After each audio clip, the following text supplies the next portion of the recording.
샘 알트먼의 기본소득 실험, 이게 진행 중이라고 예전 영상에서 한번 언급한 적이 있었습니다. 지난 7월 말 드디어 3년간의 실험이 마침표를 찍고 그 결과가 공개되었습니다.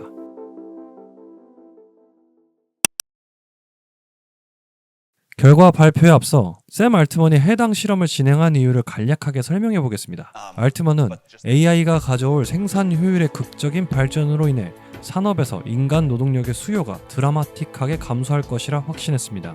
그래서 알트먼은 인간의 삶에서 노동시간이 차지하는 비율이 줄어들 경우 과연 어떤 활동이 줄어든 노동시간을 대신해서 그 빈자리를 채울 것인지, 또한 생활을 위한 필수적인 금전이 충족되었을 때 사람들은 어떤 목표를 새로 설정하고 움직이게 될 것인지 파악하려 했습니다. 그리고 전반적으로 이러한 변화가 삶의 만족도에 어떤 영향을 끼칠 것인가 연구하기 위해 미국 역사상 아무도 한 적 없는 실험을 실시했습니다. 투자금을 모집하고 플러스 자신의 자본을 투자해서 텍사스와 일리노이주에서 기본소득 지급 실험을 최근 3년간 진행했습니다. 연소득 3만 달러 미만, 21세에서 40세 사이의 연령, 총 3,000명의 실험자들이 참여한 이 실험에서 3분의 1의 참가자들은 달에 1,000달러를 지급받고 3분의 2 그룹은 50달러를 지급받았습니다. 초반에는 여러 효과가 있었습니다. 약물 중독, 알코올 중독의 위험이 많이 낮아졌고 아이들을 위한 기본적인 의식주가 보장되었습니다. 피실험자들의 스트레스 또한 많이 경감되었죠. 그러나 결론적으로 3년 후에는 실험 참가자들의 심리적인 만족도는 대조군에 비해 큰 변화를 보여주지 못했습니다. 이런 현상이 생겼던 이유는 다름 아닌 주거비 때문이었습니다. 시간이 갈수록 실험 참가자들이 가족과 자녀 양육을 위해 더 좋은 인프라와 더 많은 기회를 누릴 수 있는 상급지로 거주 이동을 희망함에 따라 주거 비용으로 드는 임대 비용이 상승하였고, 이로 인해 1,000달러가 쉽게 소진되었습니다. 또한 만성 중증 질환이 생긴 사람이나 직장 생활로 인하여 육아 서비스가 필요한 피실험자들에게는 1,000달러의 기본소득이 큰 효과를 발휘하지 못했습니다. 육아 서비스를 구하기에는 미국의 인건비도 높고 관련 시설이 부족하여 1,000달러 정도로는 좋은 서비스를 찾기 어려웠기 때문입니다. 가족이 없는 그룹에게는 자아 실현과 문화 생활을 향유할 수 있도록 기본소득이 일종의 버팀목이 되었지만, 가족을 꾸리고 자녀가 생기면서 상황이 달라진 셈이죠. 기본소득에 강한 의견을 피력하는 가구가 1인 가구가 많은 이유를 엿볼 수 있었습니다. 결론적으로 절반의 효과와 명확한 한계를 보여주었다고 생각합니다. 긍정적인 효과를 먼저 나열하자면 1. 저소득층 인원의 저축 유도. 2.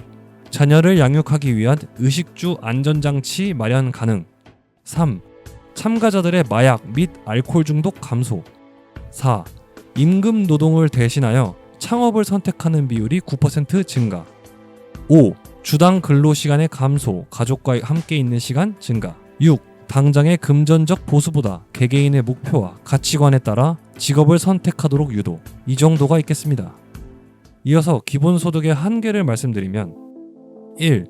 만성 중증 질병에 걸릴 경우 1,000달러의 기본소득은 별 효과가 없었음. 2. 미국의 높은 인건비와 육아 서비스 부재로 1,000달러로는 제대로 된 육아 서비스를 구하기가 힘듦. 3. 육체적, 정신적으로 어렵고 힘든 직업을 기피하게 만듦. 이런 일을 안 해도 되면 좋은 거 아니냐 하고 생각하실 수가 있어요. 그런데 꼭 이런 일들이 사회적으로 필수적인 일들이 많아서 한계점으로 포함을 시켰습니다. 4. 가족을 꾸리고 자녀 교육에 관심이 증가함에 따라 더 나은 교육 환경과 인프라를 누리기 위해 주거 이동의 요구가 발생함. 따라서 상급지 수요가 증가하여 주거비가 증가함. 이렇게 한계점이 발생해서 실험이 진행될수록 기본소득으로 인한 심리적인 긍정 효과는 약화되었습니다. 샘 알트먼은 AI 시대가 온다면 2가지 자산만이 끊임없이 상승하는 가치를 지닐 것이라 말했습니다. 그가 뽑은 2가지는 바로 혁신을 만들어낼 AI 그 자체와 생산의 공간적 배경이 될 토지였습니다. 토지, 즉 부동산을 뽑은 것부터가 알트먼은 기본소득 실험의 결과를 어느 정도 예측하고 있었다고 보여지는데요. 이번 실험의 결과로 확실히 보여준 것 같습니다. 주거비의 상승은 필연적이고 주택 임대료의 상승은 주택 매수 비용의 상승으로 이어지기 때문에 나중에 기본소득 시대가 온다면 부동산의 가격이 치솟을 것이고, 대중적인 요구에 의해 부동산의 강력한 조세 정책이 시행될 가능성이 높아질 것입니다. 강력한 조세 정책은 지난 대한민국의 19년, 21년도의 사례에서처럼 추가 공급이 없다면 부동산 가격의 추가 상승을 불러일으킬 겁니다. 그러나 여기까지 들으시고 부동산으로 돈을 버는 것이 더 쉬운 세상이 온다고 생각하시는 건 성급한 결론이 될 겁니다.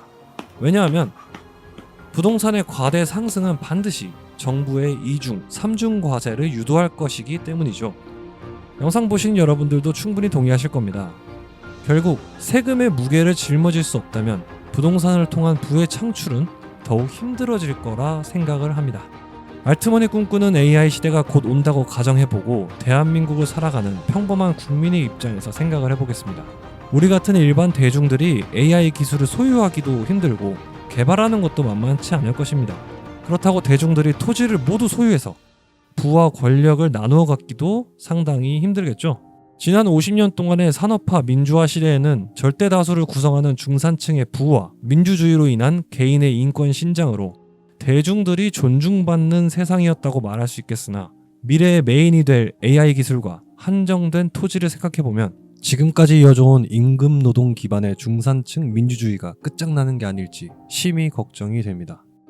일단 오늘 준비한 내용은 여기까지입니다. 영상 보시고 드신 생각, 여러분들의 소중한 의견 댓글로 남겨주시면 좋겠고 저는 다음 시간에 다시 찾아뵙도록 하겠습니다. 지금까지 프로비던스였습니다.